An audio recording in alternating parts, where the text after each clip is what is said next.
Welcome to the Adam Messer Show. I'm your host, Adam Messer, where I talk with authors, artists, and entertainers. And I have a great show in store for you today. My guest today is Emilie Kefalas. And Emily, I hope I'm saying your last name correctly. You said it exactly correct. Thank you so much, Adam, for having me. I really appreciate it. Now, everybody listening at home or on the internet, I was introduced to Emily from the Savannah Morning News, Do Savannah. My editor sent me your story pitch about the new book that you have called A Capital Dream, and I contacted you, and then we messaged back and forth, and your story just ran earlier in the month. This is November. So I'm pretty excited about having you on the show. I know we were talking about doing like a radio podcast, and had a couple of things happen there where I had some issues where I was sick, and we had to reschedule. So thank you so much for being on the show today. Oh my gosh, thank you for all of your help in getting the word out about the book. And as a fellow writer and author, I thank you for your support. Oh yeah. Adam, I tell you what. When I had the Savannah Authors Expo a couple weeks ago, a lot of people, I had it out there. I actually wasn't selling books. I was just going around all day talking with folks, and you know when you're doing stuff, you kind of have to be hospitable and help everybody out. But I had a couple people look at the book, and then of course we had the lady from the show come by, and I was like, you know what? Let me send this over with them, and I'll send you the information. But everybody that saw A Capital Dream was like, wow, this is a really nice quality. I was very impressed with it. And so can you tell everybody a little bit more about the book, A Capital Dream? Because you wrote and illustrated it, didn't you? I did. And thank you so much for your kind words and for, again, supporting it at the Savannah Authors Expo. That was so kind of you. It's been so incredible to see the Savannah community and just the communities I have spread across the nation react to this story. It's a children's guide to the United States Capitol building based off of the tours I used to give when I interned on Capitol Hill back in 2014. After my internship was over, I missed working there. I missed giving tours and sharing the history of the building, which, if you think about it, is not a museum. It's an office. It's an office space, a really beautiful, historic palace of history that our country has used for the past over 200 years. What I loved about giving tours was sharing the history, the layered history, really, of all that the Capitol and the legislative branch has to offer. When you have that face-to-face connection with constituents who would come in and visit, it changed the way I viewed teaching history. Mm-hmm. That's the level of engagement I wanted to bring out in A Capital Dream. When I set out to write it, I wanted to include an abridged version of what I used to deliver during my tours. The illustrations were important to me because it made it a bit more accessible in terms of how I saw and experienced all of this firsthand, how I wanted to convey these facts to a younger audience. If you look on the market, there is currently no book that offers a tour or any real guide to what's inside the U.S. Capitol building. Well, there's one now, right? There's one now, and there's it's called your Capital Dream. That's awesome. Thank you. It was so enlightening. I've always loved history, Emily, and I've always felt like history, when you take a look at it, it's the real lives of people that lived in a different time. Yes, exactly. So that's one of the things I love about studying history, studying philosophy, learning, writing, literature, those kind of things, because you're able to take a look into someone's life from a different time. And technology changes. Of course, we have a lot more technology. I mean, especially the last 15 or 20 years with smartphones and the internet and stuff like that. But the human condition hasn't changed a whole lot.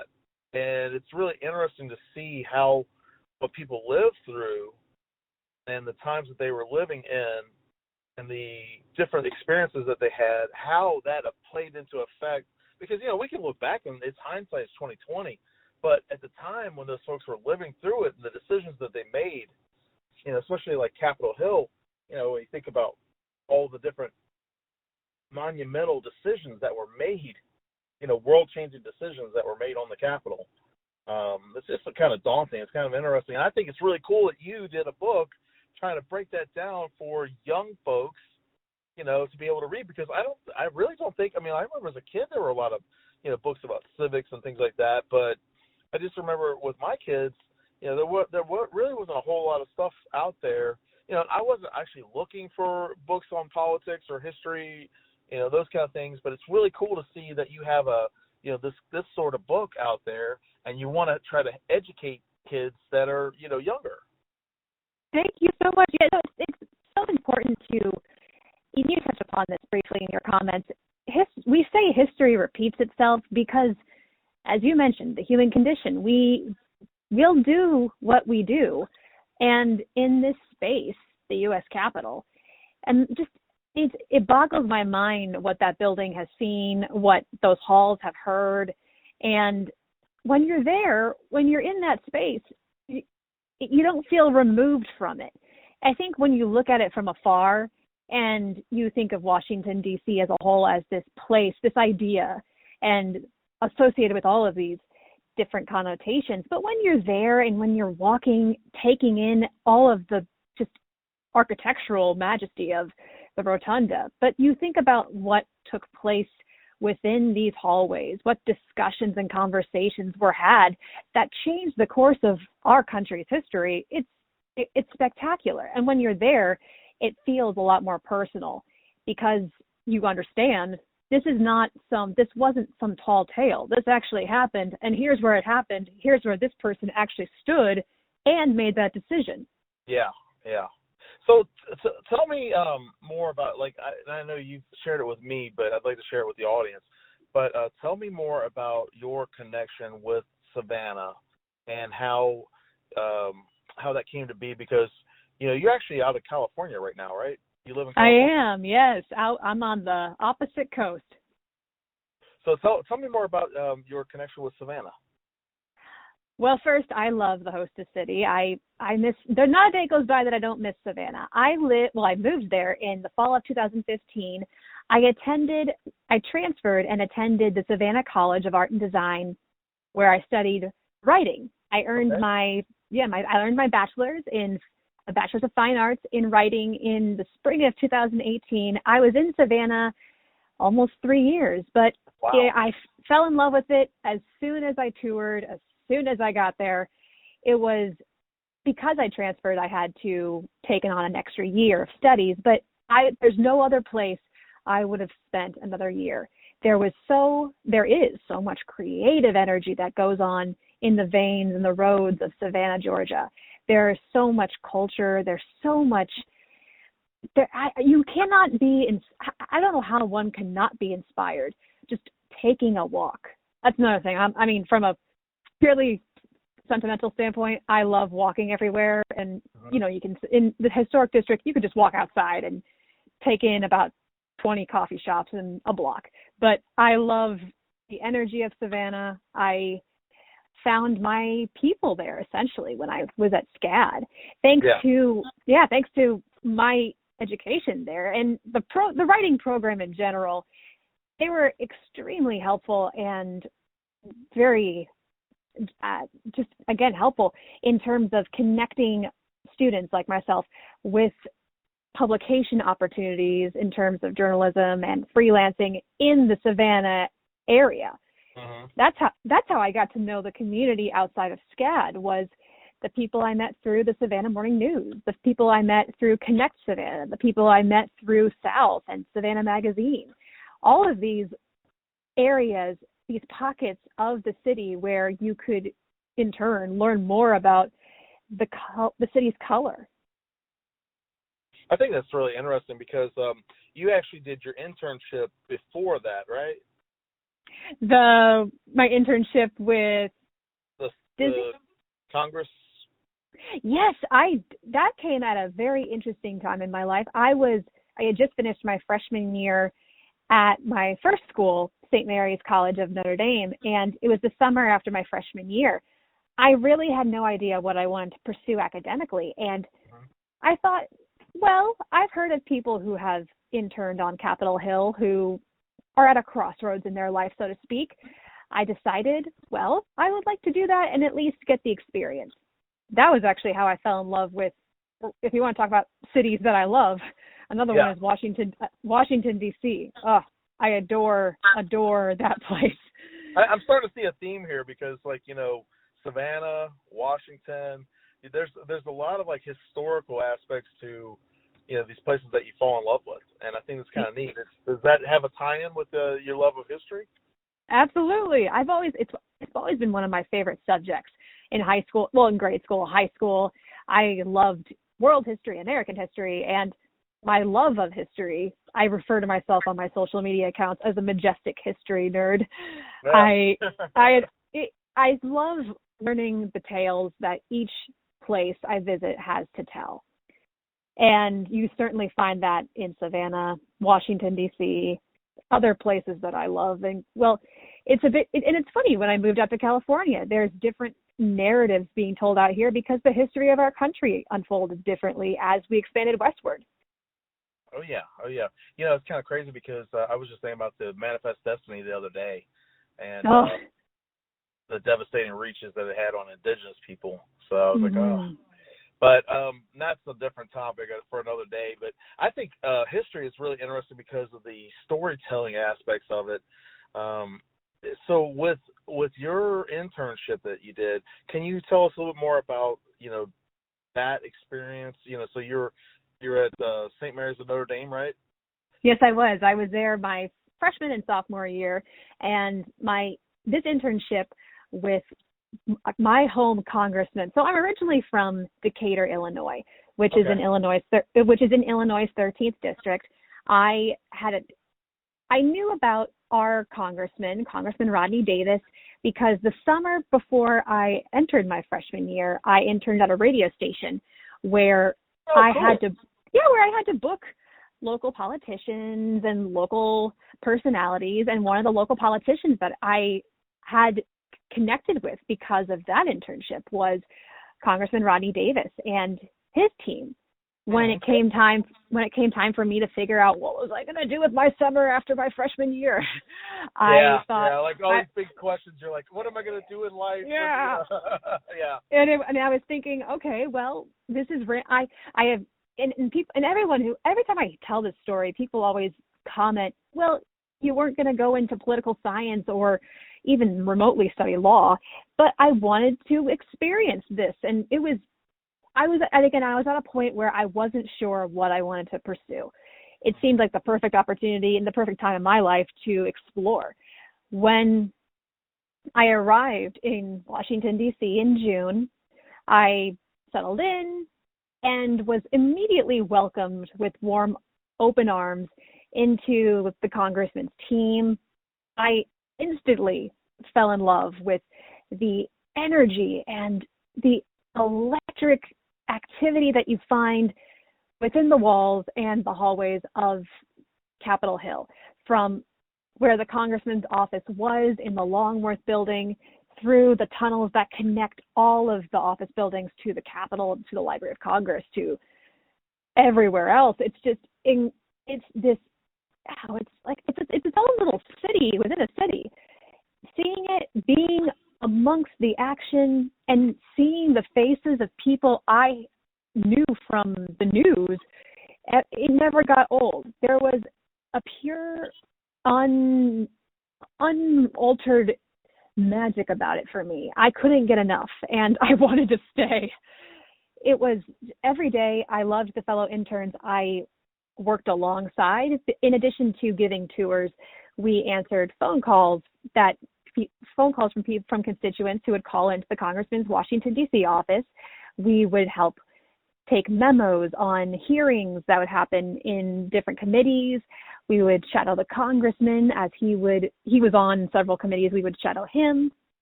And it was just this rich environment to learn not just about history, which, believe me, as a history buff, this was just my heaven, but as one who was learning how our legislative branch truly operated out beyond the words of a textbook, when you're seeing it in action, you're seeing how many people it takes to make or pass a bill, a law, even just introduce the idea. When you get that close to how these issues impact and how personal these what the concerns are of the constituents and how that affects the congressmen and the senators who make these laws a reality. Right.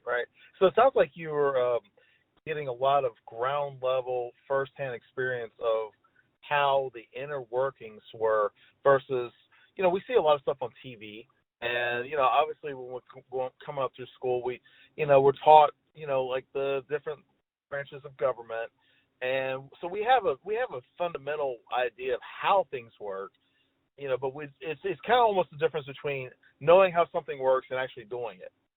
So yes. is that how your experience was, where you weren't the actual congressperson, but you were there on the ground floor doing the administrative tasks, seeing the inner workings? Is that how that felt? Would that be a good summary of the internship? Absolutely. Yes, that's a good analogy of it too, because when you're in the thick of it, so to speak, I picture it almost like a motherboard that you find in a computer. You can look at a computer screen and think, oh, that's all looks so simple. But then you pull out the motherboard of a computer and you realize just how intricate and webbed such a system is. How many people it takes to make these teams, how many people it takes to make any of this possible. Because you look at, I would see my team for my congressman and just think that that's the same type of layout that nearly all over 300 representatives have. And then the 100 senators that we have as well have teams even larger sometimes. It's just incredible. And you think about the people who don't work for congressmen or senators who just work in the Capitol as either tour guides, who maintain it, the security, just the administrative offices who handle with the clerks. It's so humbling in a way. And when you see it all, it was a reassurance to me that we're all in this together, as cheesy as it is. We're all in this together, or, wow, it really takes a village to make any of this possible. Right.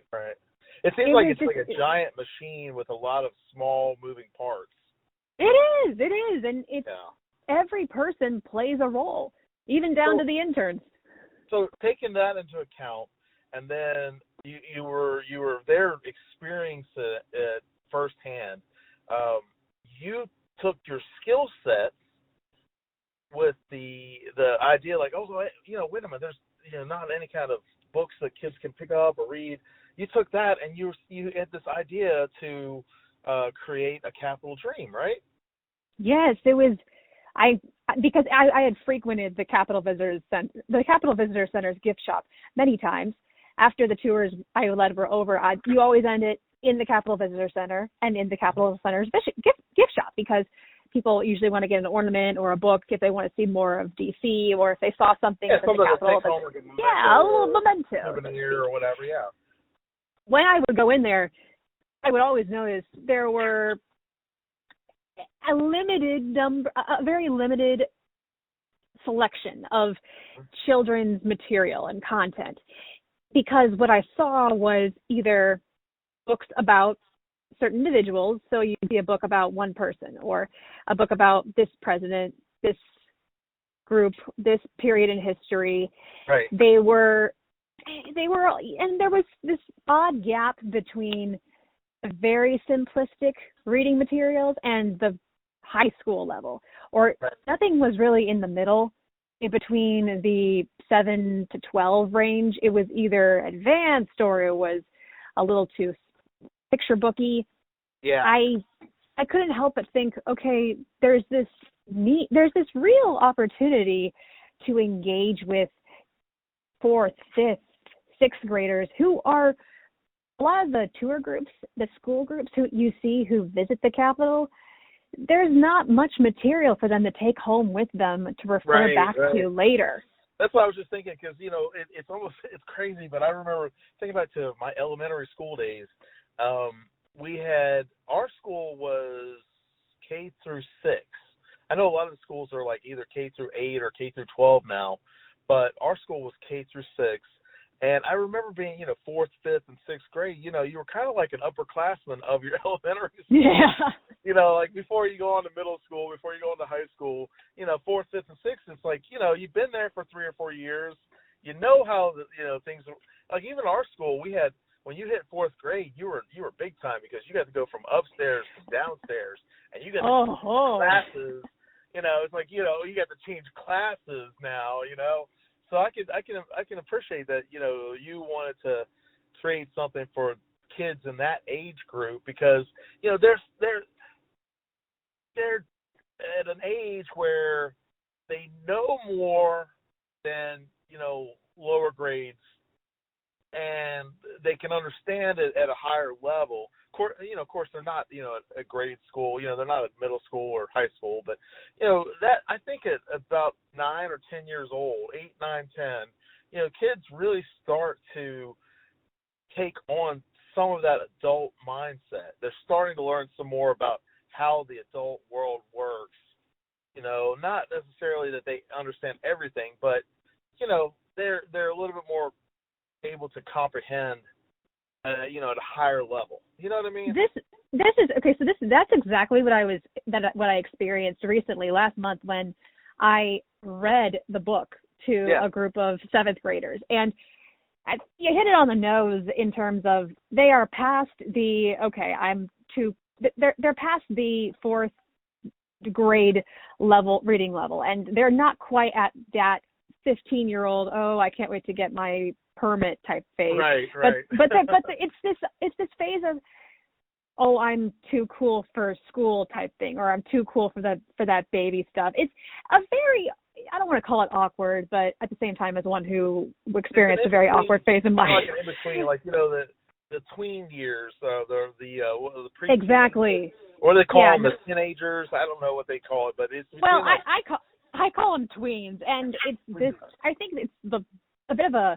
It's definitely a transitional phase between what's the level of responsibility that I have, and what's the type of content that area, that age group is consuming. How do you talk to that? How do you engage with them and really make them understand, hey, I'm not talking to you as, I'm not talking down to you. But you're also, I don't want to throw out a bunch of textbook bullet points that go completely over your head and don't interest you because it sounds like school. You want to engage them directly. Yes. Well, and also you want to tell them.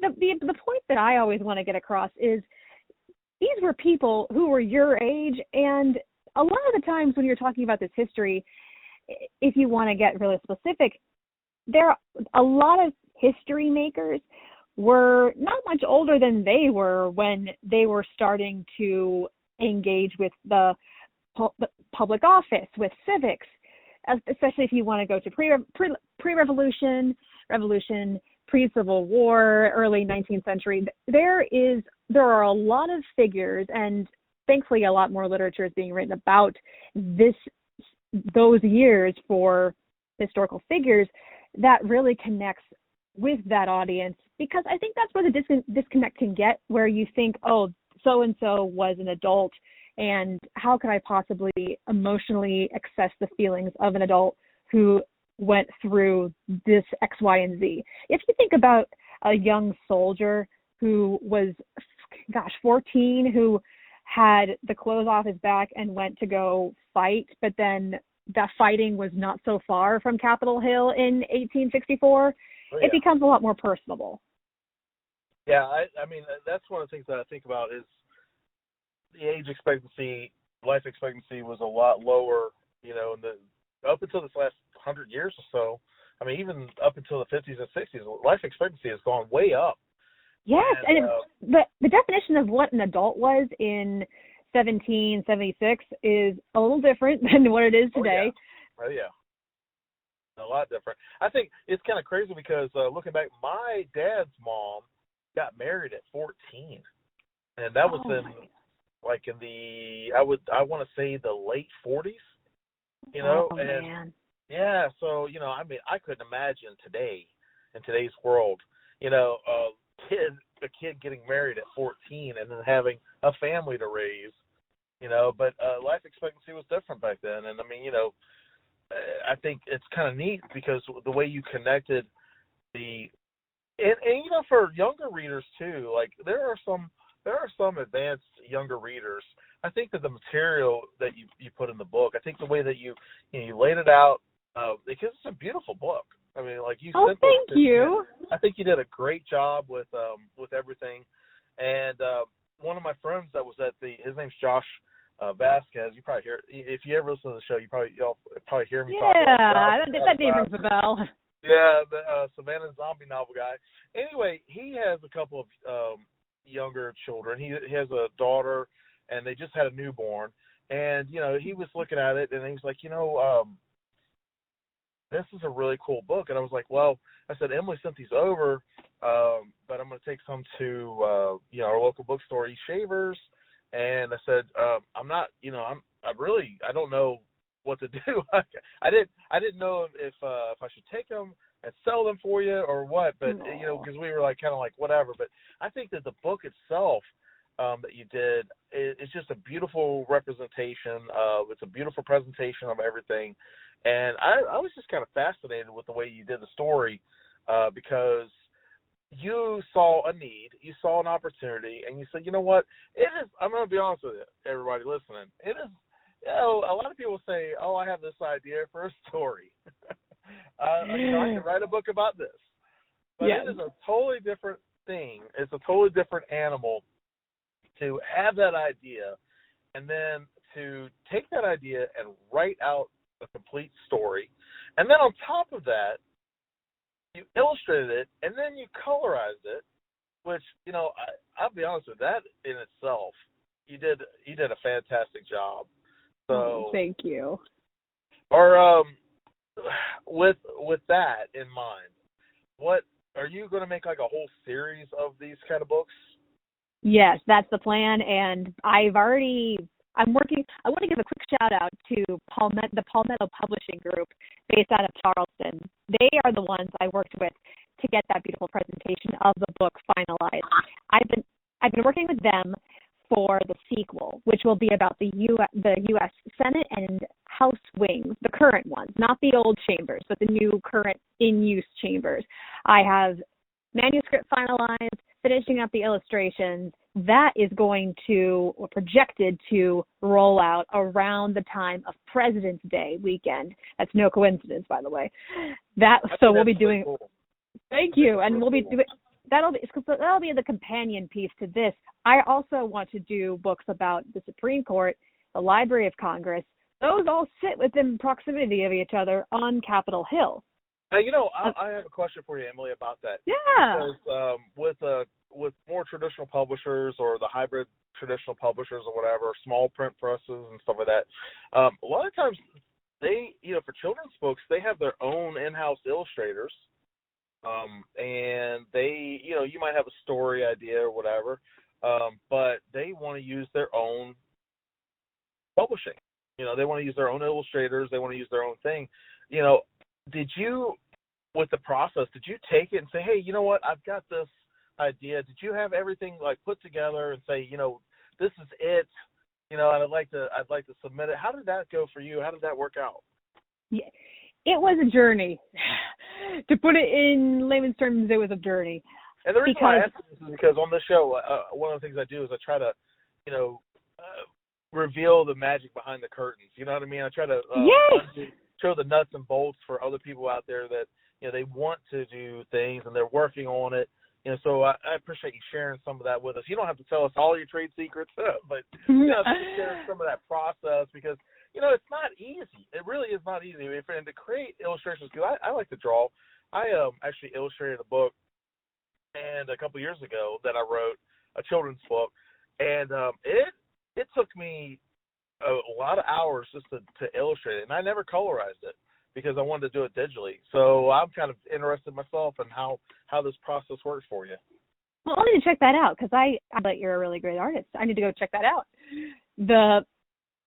What I think is important, and I don't mind sharing this with all of this because so much of this I was learning every step of the way. From start to finish, from when I started writing this book, the manuscript, the very first draft. It was about a year after my internship ended, so we're talking the summer of 2015. Mm-hmm. It went through so many iterations. First off, all the research that I did about how to publish a book culminated with all the information that I gathered from the internet, from people I spoke with, from reaching out, cold emailing authors that I looked up to, cold emailing any other authors who wrote in this capacity for the grade level that I was going for.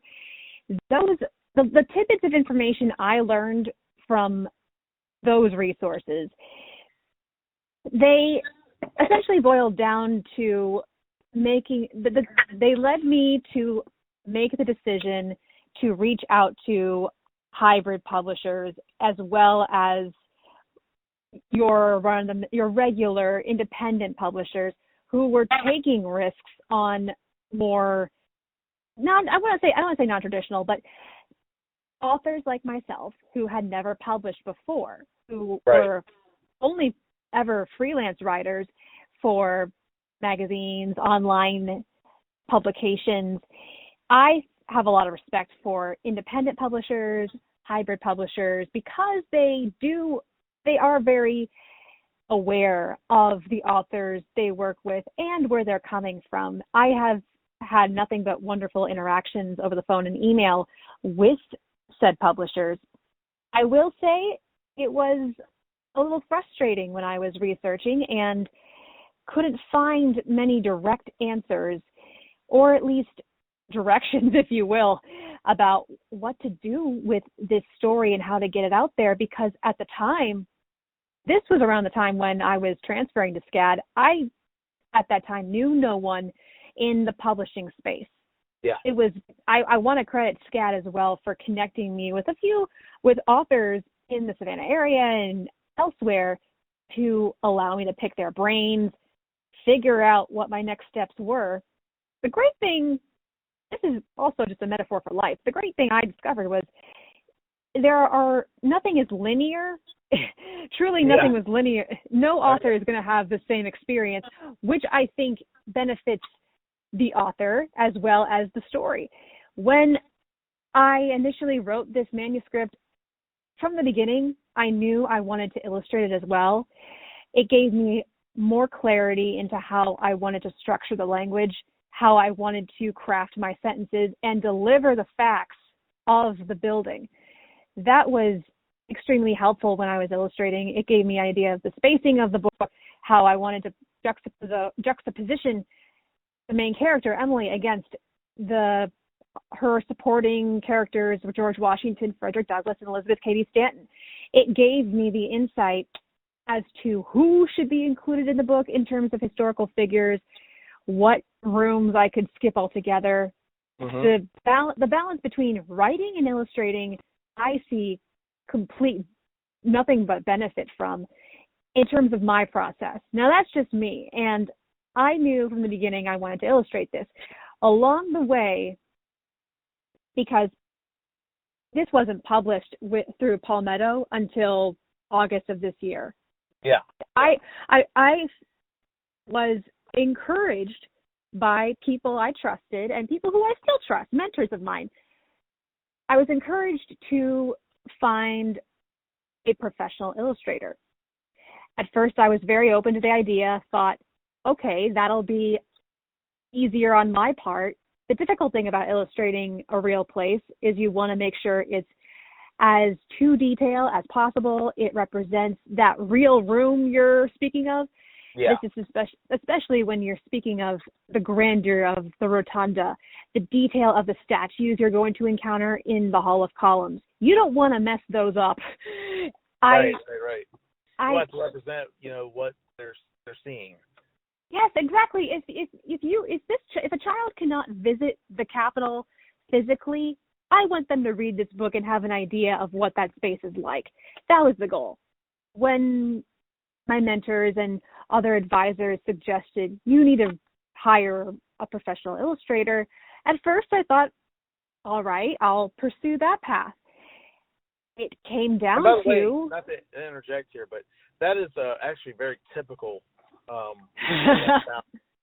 because I actually I joined this probably in 2007, I think it was, maybe 2008. I joined this group for children's writers, and it was kind of crazy because I'd written a little children's book, but I wasn't really sure how to publish it. And there was a professor from SCAD that actually ran the group. It was a really nice fellow, and that back then, that was really before Amazon had kind of, made a huge impact on the way publishing happened. But that was one of the things that, I'd always drawn since I was a kid, and I always, I felt like my drawing skills, my illustration skills were decent, But yeah. I also felt the same way where I was like, no, I don't want someone else representing what I'm making because that's, it's my baby. It's not someone else's, and they're not going to do it the same way that I want to do it, no matter how close they get it, and then it's kind of like a balancing act. It's like you get to a point, where is it still, your baby, or are you able to like kind of extend some of that, that trust to other people to say, hey, okay, well, this is, going to be a better solution or whatever. So I'm kind of interested with how you were saying that they were encouraging you to hire an illustrator for your book, and you already had kind of this idea like how you wanted it to look, and like you're talking about the details and stuff like that. So what happened next with that? To further comment on what you just said, there's, especially because it was my experience, it was this is very much dependent on the experience that I had on the Hill itself. I knew those rooms, and I knew how I wanted to convey them in illustration form. That's ultimately why I decided, okay, at the moment, I don't have the resources to hire a full-time illustrator. I had never hired an illustrator before in my life. Right. Because this was my first. This book was very important to me, and I know a lot of artists and a lot of our authors will say, well, it's my passion project and I want to make sure it's mine. But for this, especially because I was so close to the information and so close to it's so funny that you say it like that, because there are some people that they are, they're so attached to it. They're like, no, nobody. Yeah, like no one can touch this. This is my passion project. It's like, if it's there, it's there. If it's not, you kind of have to. But I like how you're like, oh, this is really something I wanted to do. Right, and you like no disrespect at all to anyone who does that, because that's what I did with this book. But at the same time, it was just to me, I saw nothing. I saw a benefit, and I saw an opportunity to really if I did these illustrations, to me, more of my voice. Right. I say voice in air quotes because the book's not talking to you, but my voice in the story is just more. It's just there. It doesn't feel, there's no disconnect between the vision of the illustrations and the vision of the story.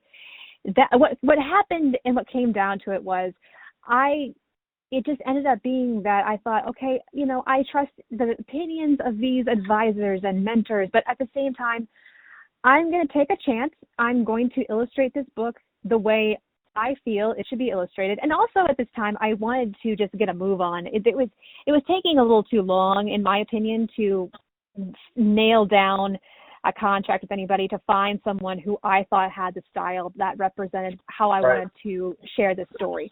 I just went ahead and did it. And I'm so happy that I did.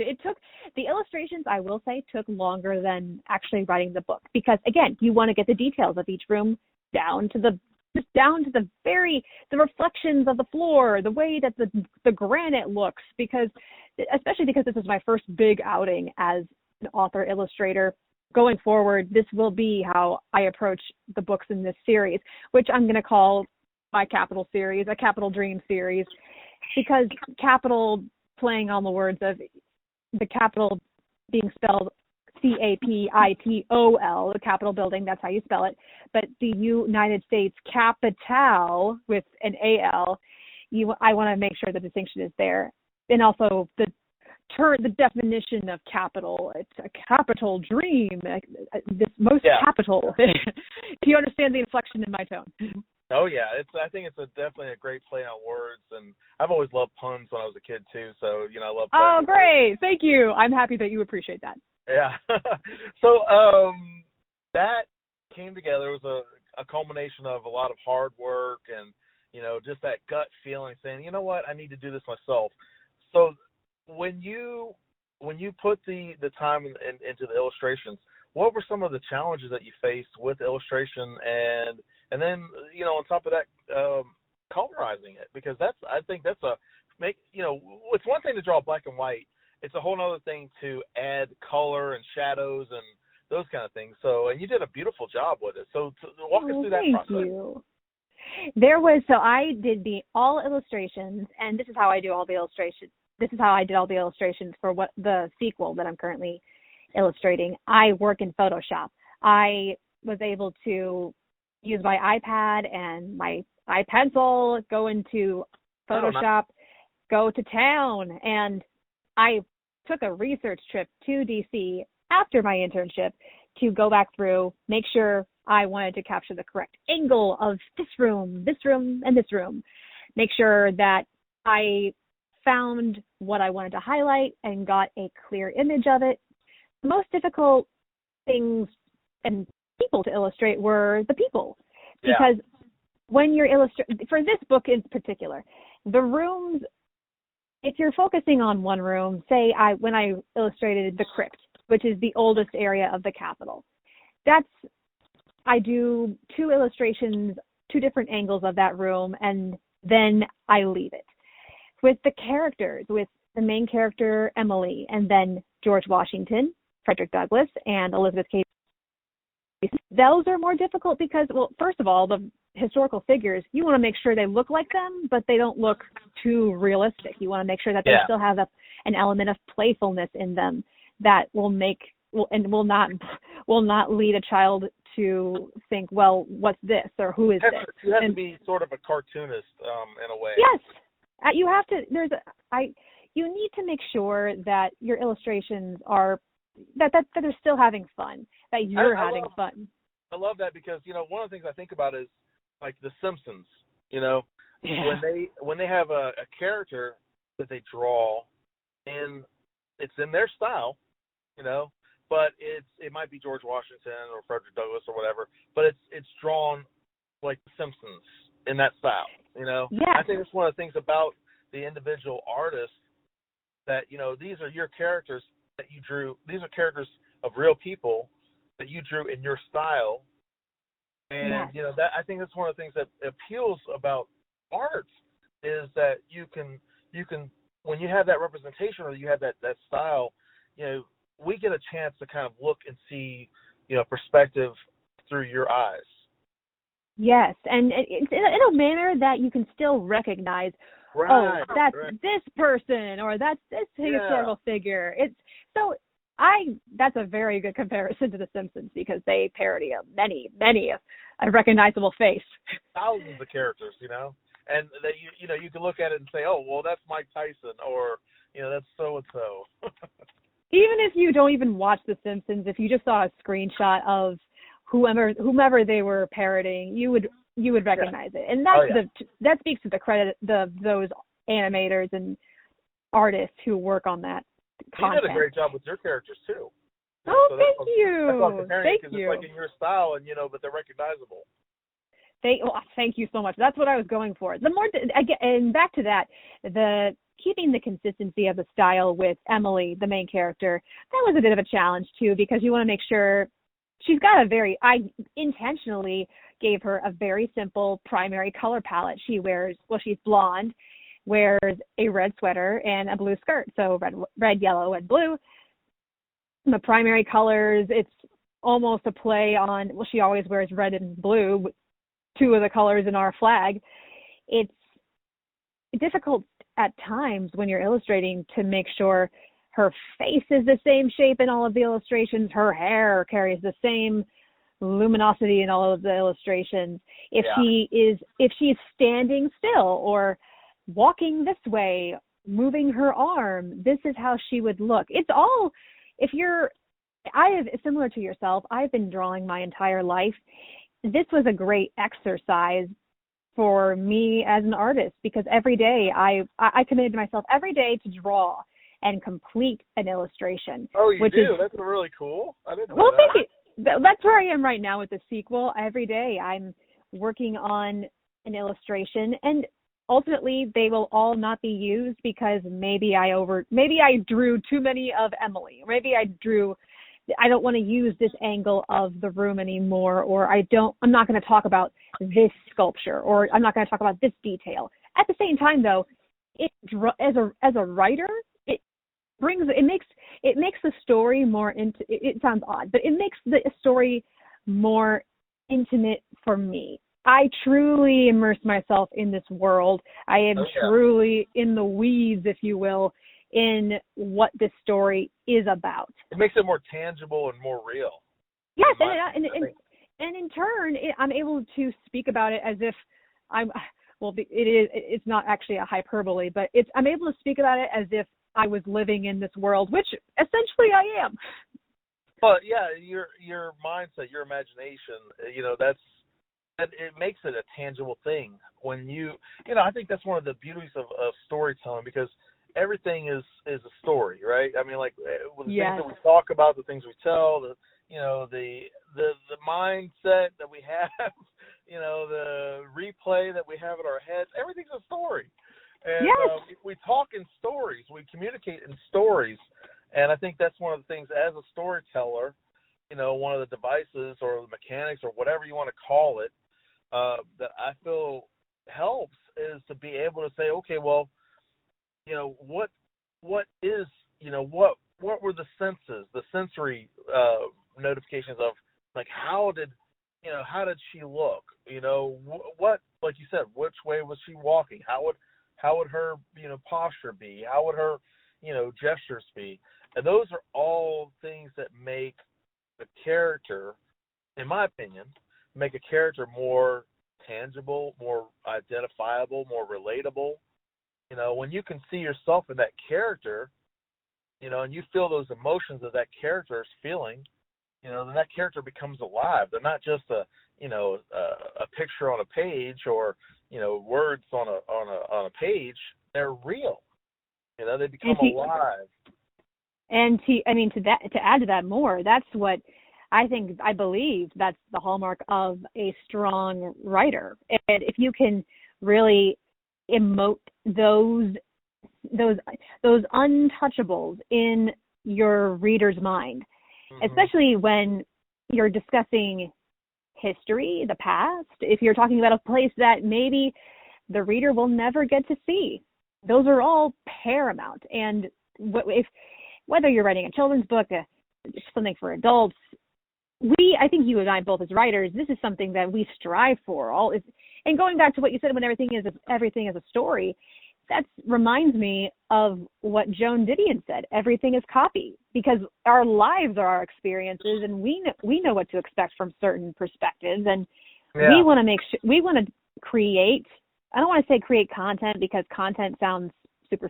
In this context, content is not the word I want to use. But when we create stories and products of those stories that we want to share with the world, it's so vital if we want to connect with our readers and engage them longer than the first page. We want them. I forget who said this, but we want our readers to we want them to get past the first chapter and then finish the book wanting to read the next book. Talking about that, I was watching a video of Anne Lamott. Of the famous story, The Bird by Bird. Okay. Oh, yes. So I was watching a video. I've been watching some videos about her because this year I've really focused on my craft and writing fiction, and I love nonfiction. I'm primarily a nonfiction reader, but I write fiction, I write poetry, and so I've been studying different authors that I feel like, I respect their work and things like that. So she was saying that that you want to throw your characters into some sort of not confrontation, but some sort of challenge or some sort of problem to solve. So that when the reader, the first couple of pages, because today, like you're talking about content, I know what you're saying with that. We're so, one of the things I love about the internet and smartphones is that we have access to the world's information. But the problem with that is that we have access to the world's information. So it's a double-edged sword. Yeah, there's so much out there, and a person's attention span.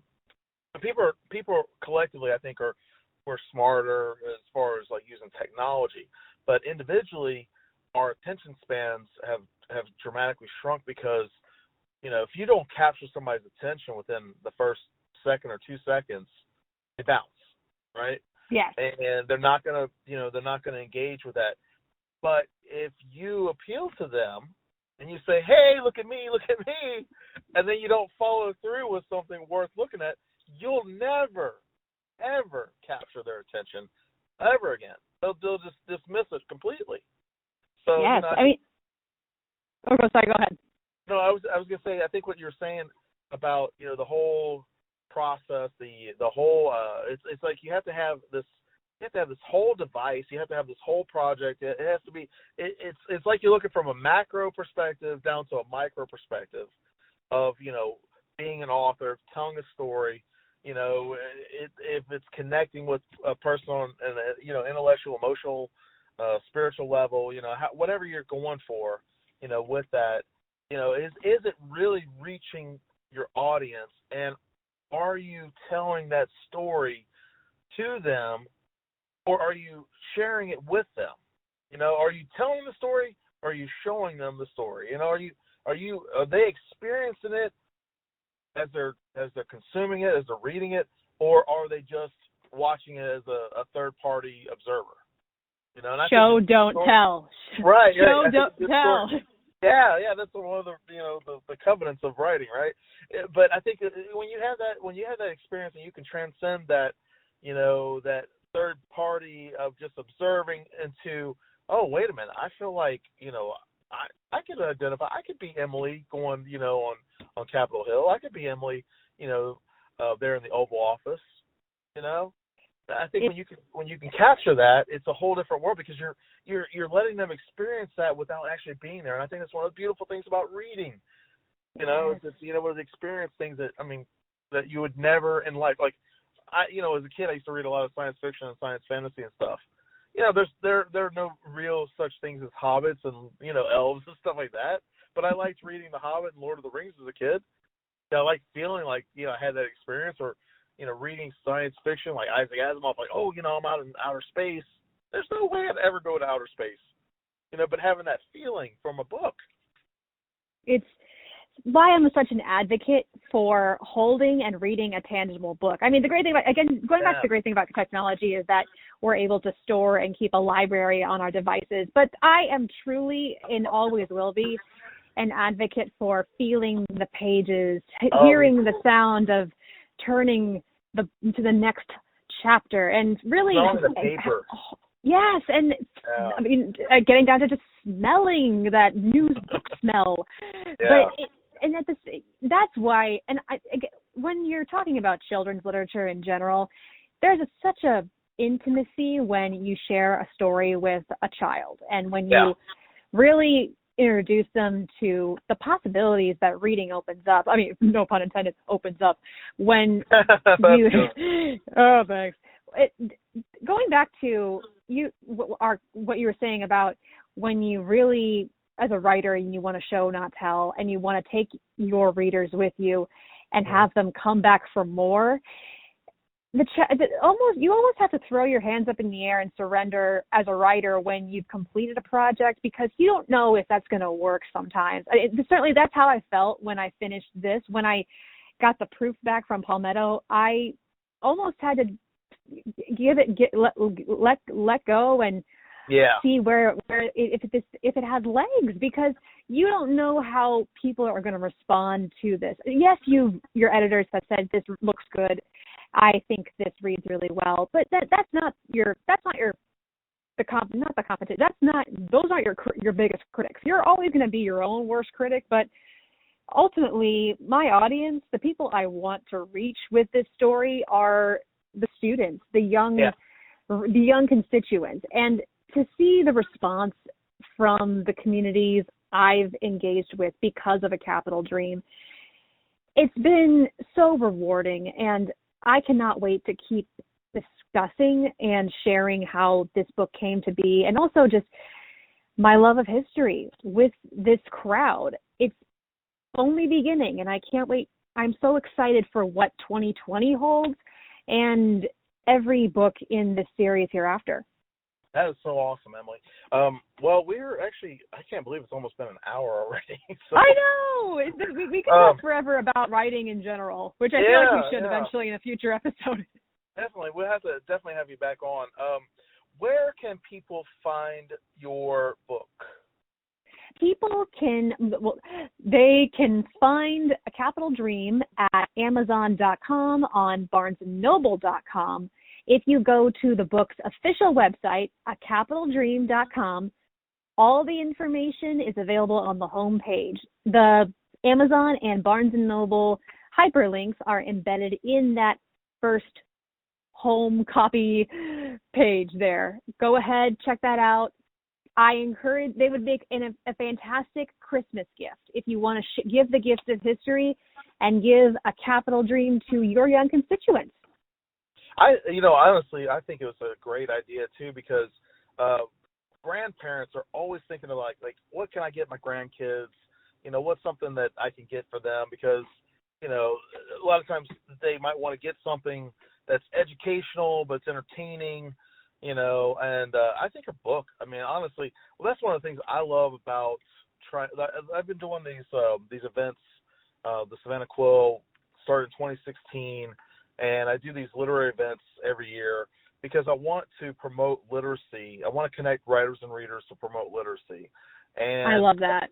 I love how one of the things that I like doing is trying to help kids get excited about reading, because, there's so many things that they can benefit from with learning how to read and, enjoying it, and, getting away from technology and getting away from electronics, smartphones and things like that, and actually just picking up a book and letting their imagination go wild instead of being, led, like you were talking about linear earlier. To me, consuming videos and things like that, it's all linear because, but when you have a book or even comic books or whatever, when you have a picture book or whatever, the kids can use their own imagination, and it helps promote literacy with children. So I think you've done a great job with your first book, and I'm really happy for you, and I'm looking forward to to seeing more in the series. So I think it's pretty cool, Emily. You've done a great job. Adam, that means so much. Thank you so much. And again, thank you for all your support and allowing me to share my story on this wonderful podcast that you host. Keep up the amazing work. Thank you. And everybody tuning in at home, definitely check out Emily's book. You can go to A Capital Dream, right? It's acapitaldream.com, Emily? Acapitaldream.com. And so that is A Capital Dream. Make sure it's capital with an O, not an A. It's an O. Yeah. The pun on words. Yeah, there we go. Capital Dream. All right, everybody. Thanks for tuning in, and we'll talk with you next time. Thanks, Emily. Thank you, Adam.